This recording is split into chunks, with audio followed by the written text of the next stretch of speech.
스퀘어 에닉스란 게임 회사에 대한 평가는 복합적이죠. 옥토패스 트래블러 같은 신작은 보란듯이 성공시키는가 하면 드래곤 퀘스트 3 HD 2D 리메이크는 밸런스가 무너져서 실망시키기도 합니다. 그래서 유저들은 스퀘어 에닉스의 게임은 일단 지켜보자는 태도를 취하고, 이렇게 신뢰를 잃자 스퀘어 에닉스는 다량의 게임을 파는 전략을 포기하고 각 게임의 퀄리티에 집중하는 전략을 취하기로 하지요. 그리고 이렇게 나온 드래곤 퀘스트 7 리이메이지는 많은 유저에게 호평을 얻고 있습니다. 그런데 저는 이 게임을 보고 이 게임이 무언가를 포기했다는 느낌을 받았어요. 틀린 선택은 아닌데 이래도 되나? 하는 생각이 든 거죠.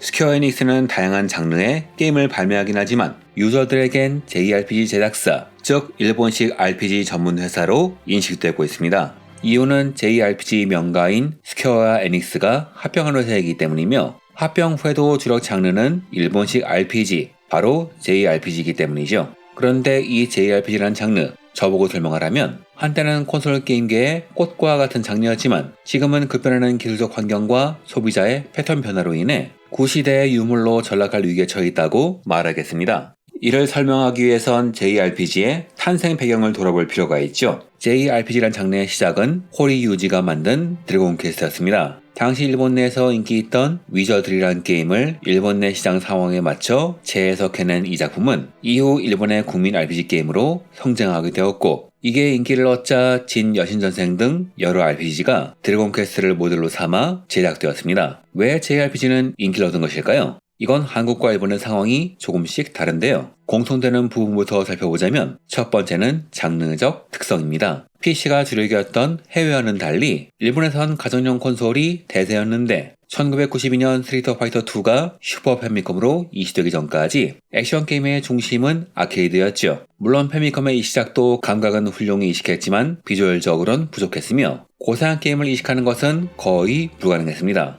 그래서 콘솔에선 아케이드에선 서비스할 수 없는 장르, 자신만의 전략성을 중심으로 이야기를 즐기는 이 장르가 맞았던 겁니다. 두 번째는 용돈이죠. 게임 소프트웨어의 가격은 아이들에겐 꽤 비쌌습니다. 1988년 드래곤 퀘스트 3가 발매되었을 당시 일본의 중학생의 용돈은 3,000엔 미만, 고등학생도 5,000엔 미만인데 게임 소프트웨어의 가격은 5,800엔이었죠. 한 달 용돈으로는 살 수 없는 게임, 그래서 아이들은 오래 즐길 수 있는 게임을 선호하게 되었는데 JRPG는 기본적으로 플레이 시간이 길어 안성맞춤이었습니다. 세 번째는 이야기입니다. 이건 대부분 일본어를 몰랐던 한국과는 관계없지만 JRPG는 내가 주인공이 되어 시나리오를 즐기는 장르고, 게다가 액션 게임과는 달리 반사신경이 좋지 않아도 되는 누구나 즐기기 쉬운 장르였죠. 이러니 슈퍼마리오 같이 유저의 진입장벽을 철저히 고려한 게임을 제외하면 JRPG의 판매량이 높을 수밖에 없는 겁니다. 다만 이후 흐름이 조금씩 변하기 시작하죠.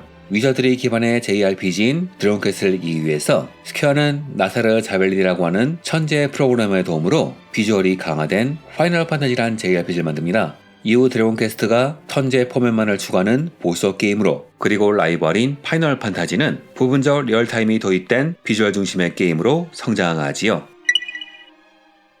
1994년 플레이스테이션이 등장하면서 일본의 게임사들은 해외 진출에 적극적이 됩니다. 이는 소니의 역량 덕에 플레이스테이션의 해외 보급이 늘어서기도 했고, 거품 경제 붕괴 덕분에 일본의 소비 시장이 붕괴된 탓이기도 했죠. 그런데 2001년 상당히 특이한 사건이 발생합니다. 일본 내에선 드래곤 퀘스트가 항상 위였지만 글로벌 진출을 기점으로 두 게임의 판매량이 역전된 겁니다. 이유는 파이널 판타지 7의 비주얼 컨셉이 먹히자 스퀘어는 적극적으로 비주얼을 업그레이드했고, 이후 C편부터는 음성까지 지원하면서 적극적으로 진화한 반면 드래곤 퀘스트는 최대한 변을 억누르며 보수적으로 진화했기 때문입니다. 물론 시나리오에선 최신 트렌드가 반영되긴 했지만 그게 글로벌에 맞는 트렌드 반영은 아니었죠. 극도로 느린 초반 전개, 구시대적인 2D 그래픽, 그리고 턴제 기반의 올드한 시스템은 당시 서양 게임 시장의 트렌드에서 벗어난 것이었습니다. 여기에 더해 시나리오가 방대함에도 불구하고 퀄리티가 낮은 영어 번역이 결정타를 먹였죠.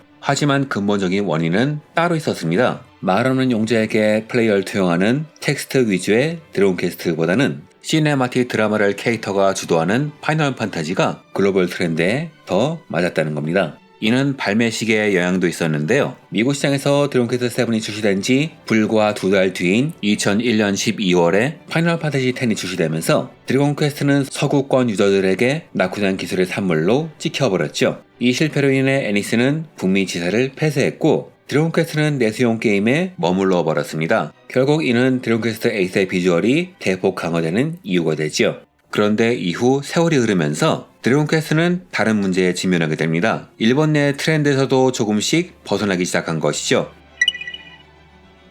드래곤 퀘스트는 평범한 청년이 용자로 성장하는 이야기입니다. 천공 시리즈란 모를까? 로또 시리즈의 주인공은 평범한 청년이었죠. 이는 고도 경제 성장기를 겪는 일본인들이 공감할 수 있는 배경이었습니다. 하지만 거품 경제 붕괴 후 일본 사회의 장기 경제 침체가 시작되면서 계층 이동의 사다리는 붕괴되었습니다. 즉 평범한 청년이 전설을 쓴다는 기존 득회식 용자 서사가 공감을 얻지 못하게 된 것이죠. 이 시점부터 명확한 캐릭터가 부여된 파이널 판타지가 주도권을 잡고 드래곤 퀘스트의 신규 유저가 줄어들게 되지요. 게다가 30년간 이어진 경기 침체로 인한 사회적 상실감이 반영되면서 현생의 노력이 무의미하다는 의식이 커졌습니다. 그래서 치트 능력을 통한 리셋 증후군을 소재로 한 전생물, 또한 주인공이 특정 집단에서 추방당했다가 자신을 쫓아낸 집단이 몰락하는 쾌감을 즐기는 추방물이라는 장르가 인기를 얻게 되었는데, 이러니 득회를 구성하는 뼈대는 낮은 사람만을 위한 장르가 되어버린 겁니다. 이미 일본인들에게는 평범한 청년이 영웅이 되는 것도, 피줄을 타고난 사람만이 영웅이 되는 것도 납득하기 어려웠으니까요. 평범한 사람이 치트를 얻어 활약하는 것이 대세가 된 지금, 그렇다면 이런 IP를 보유한 스퀘어닉스가 발빠르게 움직여줘야 하죠. 이 세계로 갔더니 드래곤 퀘스트였다. 용자가 자신을 추방한 국가를 구하는 식의 이야기 말이죠. 하지만 이 회사는 부서 단절주의, IP 사일로 효과가 만연하는 회사인지라 서로 간의 노하우가 좀처럼 공유되지 않았습니다. 얼핏 생각하면 강철의 연금술사, 소울이터 등을 득회나 파판 같은 RPG로 만들면 안정적으로 팔 수 있을 텐데 정작 이 작품들은 어정쩡한 액션 어드벤처로 나왔죠. 현생물, 추방물로 JRPG를 만든 후 이렇게 익숙해진 사람들을 득회나 파판으로 끌어들였어야 하는데 득회나 파판은 일정 이상의 퀄리티를 유지해야 한다. 즉 너무 IP의 정통성만 고집하다 보니 그런 변화가 잘 이루어지지 않은 겁니다. 아마 이는 두 회사가 원래 다른 회사였던 탓이겠지요. 오히려 이런 상황에 빨리 대응한 건 아틀라스였습니다. 위저들이 기반의 진 여신전생과 캐주얼 계열의 페르소나의 투트랙으로 가면서 유저들을 효과적으로 연결시켰죠. 그리고 이후엔 서로의 장점을 효과적으로 반영합니다. 그럼 스퀘어 에닉스는 포기한 건가? 이게 이번 영상의 하이라이트인데 그들은 자신의 장점을 개발하지도 징검다리를 개발하는 것도 아닌 유저들에 맞춰 변화하는 쪽을 선택합니다. 이게 뭐가 문제냐? 저는 방향성의 문제라고 봐요. 모바일로 나온 드래곤 퀘스트 3를 해보신 분들은 아시겠지만 이 게임은 패미컴의 원작 슈퍼 패미컴 리메이커 버전에 비해서 콘텐츠와 부가 요소가 대폭 삭제되고 난이도도 쉬워진 버전입니다. 즉 득회3를 초보자를 위해서 쉽게 조정한 것이죠. 문제는 초보자들이 쉬운 게임을 원하는 게 아니라는 겁니다. 연령별로 선호하는 게임들의 데이터를 보면 10대에서 20대는 빠른 템포의 멀티플레이 게임을 선호하고 30대에서 40대는 CRPG나 팀게임을 선호합니다. 즉 젊은 세대일수록 빠른 템포의 자극적인 게임을 원할 뿐 느릿느릿한 JRPG 자체가 취향이 아니에요. 하지만 파이널 판타지라면 모를까 드래곤 퀘스트는 큰 변화가 없었죠. 심지어 페르소나가 화려한 UI로 지루할 틈을 없애버리고 드래곤 퀘스트를 오마주한 용과 같이 세븐이 전투중 지루함을 없애려고 액션 버튼을 넣는 판에 득회는 그래픽은 발전할지언정 자신들의 전통은 포기하지 않았습니다.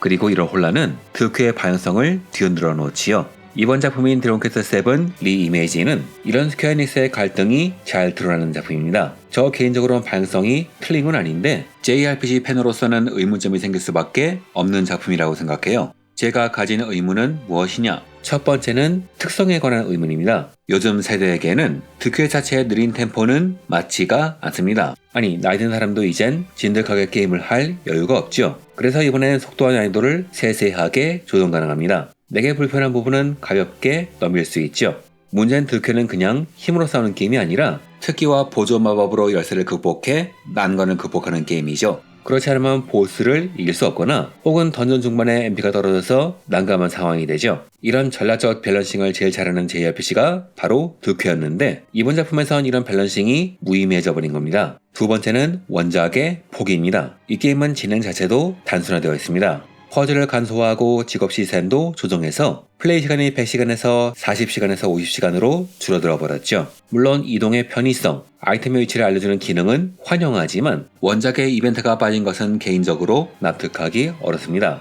게다가 이 작품은 리메이크가 진행될수록 대사가 줄어드는데 한지로 3DS판 이후에는 성인장의 대사나 전투 때 들을 수 있는 개성 있는 대사들이 사라져버렸습니다. 이는 성인들을 위한 진득한 대사가 매력이었던 득회에겐 감점 요인이죠. 즉, 이 작품은 다양한 유저를 포용하기 위해서 대사를 개선하고 게임의 여러가지 요소를 삭제한 간이판인 겁니다. 어찌 보면 모바일판 득회3와 같은 방향이라 할 수 있겠네요. 정리하자면 이번 작품은 득회 고유의 테이스트를 버리고 대중적인 편의성을 중시하는 방향으로 간 것인데 이 과정에서 득회 특유의 전략성이 사라져버린 것이죠. 레벨업 시 HP, MP 자동 회복, 전투 불능 시 HP 1로 부활, 상시 중기능과 퀘스트 마컨 편하긴 하지만 득회 특유의 장점인 탐험하는 즐거움을 없애는 선택이기도 하죠. 물론 이를 안 쓰면 되는 거 아니냐는 의견도 있겠지만 애초에 기능이 있으면 사람은 욕에 빠질 수밖에 없으니까요. 득회가 고전형 JRPG 중 최고라고 불렸던 이유는 절묘한 밸런스에 있었습니다. 어느 시점에서 어느 지역에 가도 적이 너무 약하지도 강하지도 않았죠. 하지만 득회7은 젊은 층을 포섭하기 위해서 이를 포기했습니다. PS판이 정말 절묘하되 힘든 난이도로 플레이어를 고민시켰다면 3DS판은 대충 해도 엔딩을 볼 수 있게 만들더니 이번 리메이지는 별 생각 없이 진행해도 무리가 없습니다. 이는 물론 요즘 게이머를 위한 변화일 겁니다. 초보자와 현대인의 라이프 스타일에도 맞지요. 하지만 걸쭉한 대사와 전략성이 매력인 득회가 정작 이를 축소시킨다고 초보자에게 어필할 수 있을까요? 오히려 고유의 장점만 잃어버리는 것은 아닐까요? 이는 어쩌면 JRPG가 현대인에게 맞지 않는다는 증거가 아닐까요?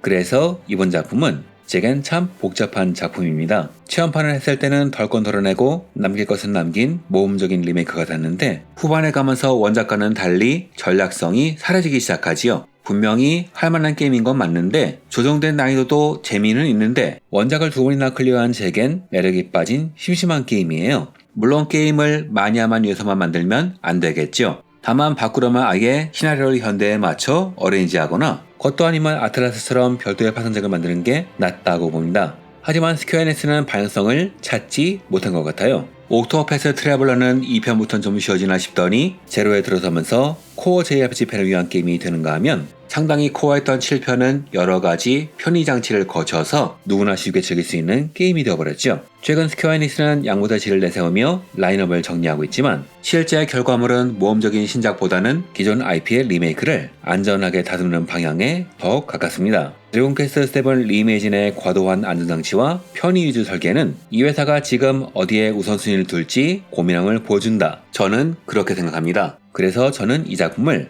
단순히 하나의 리메이크가 아니라 JRPG라는 장르가 어디까지 몰렸는지 보여주는 하나의 상징처럼 보입니다. 던전에서 MP가 말라가며 한 걸음 한 걸음 긴장해야 했던 게임이 이젠 자동 회복 등의 안전장치로 둘러싸인 요람처럼 느껴진다 할까요? 그래서 저는 이게 마치 다른 게임 같아요.